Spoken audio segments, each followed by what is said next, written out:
Fala minha gente, tudo certo? Vamos nessa então falar sobre Inter e nesse vídeo aqui te atualizar a última que nós descobrimos lá na redação de Setoristas, a live desse canal de segunda a sexta, das 6 às 7 da noite, tentando te atualizar sobre tudo. Eu, Bruno Flores e Jeremias Werneck estaremos por aqui. Já tirou detalhes? Antes te digo, pagou IPVA? Se não pagou ainda, a Zapay te ajuda. Tu paga o IPVA, a Zapay paga o teu IPVA, na verdade tu paga a Zapay depois em 12 vezes no cartão. Eles são credenciados no Detran e podem fazer isso por ti, pode salvar a tua vida. Inclusive, na descrição, no primeiro comentário tem link, baixa o app, consulta a tua placa, se fizer sentido para ti, paga em 12 vezes no cartão. Usando meu código, tu tem um descontinho de 20% nas taxas, que sempre abre, não tem o que fazer, né? Gente, a informação que a gente está recebendo é, o Samir Chaldi, presidente da CBF, deu uma entrevista no estádio Beira-Rio e disse ali no Beira-Rio que o Inter estava com esse processo na justiça para reaver e tentar colocar-se ali como campeão do Campeonato Brasileiro de 2005. O Inter não pede para tirar o Corinthians e colocá-lo, o Inter pede para colocar os dois, beleza?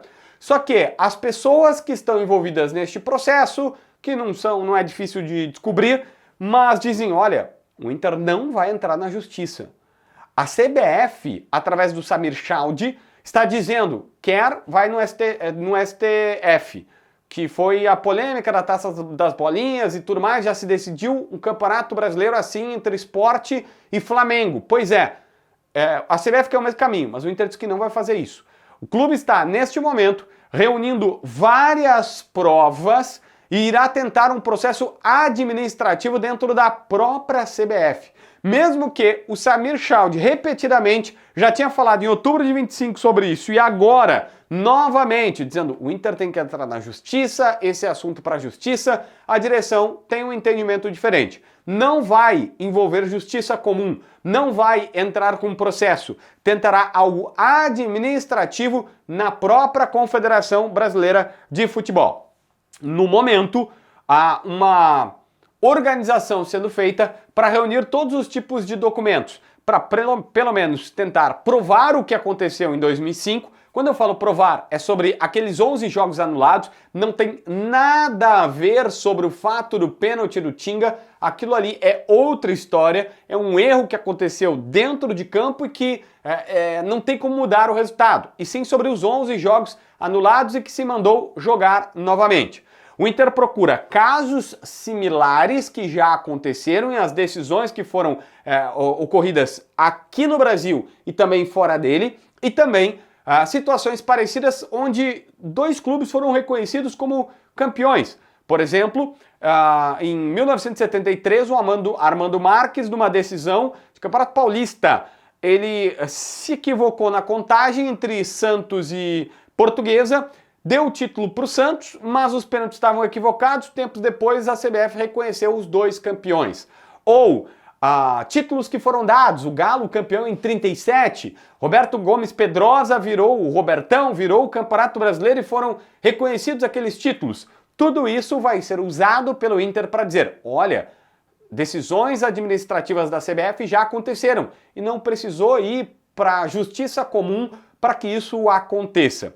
Ainda sobre isto, o Internacional tem, por exemplo, nestas documentações sendo colocadas, um relatório do Leonardo Gaciba, ex-árbitro, ex-chefe dos árbitros na própria CBF, reconhecendo e dizendo, nos jogos que ele viu, e principalmente os do Inter, não teve interferência direta do árbitro envolvido na chamada máfia do apito, que no fim das contas era ele mais um outro árbitro com um outro apostador lá que, enfim, bem complexa a situação, que pagava os caras.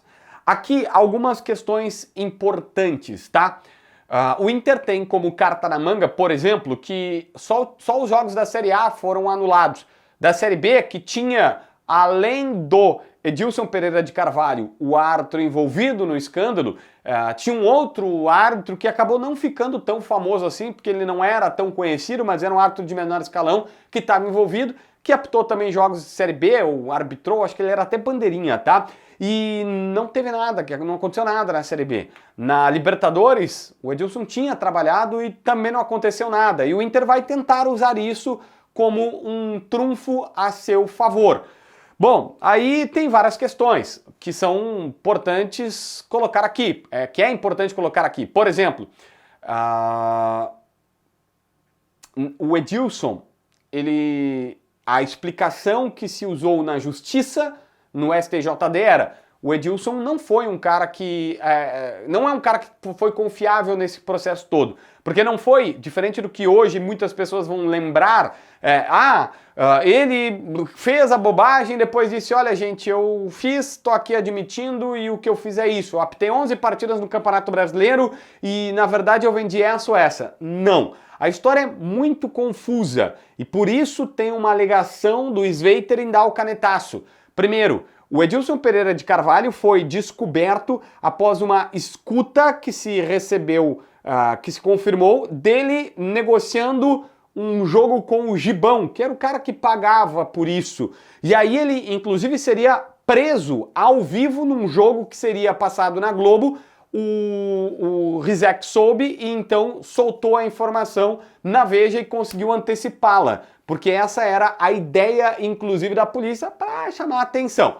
Então, quando ele foi preso, ele mudou a versão trocentas vezes. Apitou 11 jogos, disse que tinha vendido 7, que tinha recebido só por 1 ou 2 jogos, que recebeu a grana mesmo, os outros não deu certo. Falou que não conseguiu manipular todos, depois disse que manipulou 2 ou 3. Depois, olha, o jogo contra o Juventude Figueirense, eu vendi esse resultado, mas o Edmundo acabou a partida pelo Figueira e eu não consegui fazer o que eu deveria porque o cara gastou a bola. Enfim, os depoimentos eles são confusos. E a todo momento ele muda. Agora, recentemente, ele estava dizendo que só um jogo tinha sido manipulado, que ele tinha conseguido manipular. E há, inclusive, por exemplo, do Rizek, uma informação de que, cara, muitas pessoas falavam, mas isso nunca foi confirmado, que o Edilson vendia o mesmo jogo para 2 pessoas diferentes.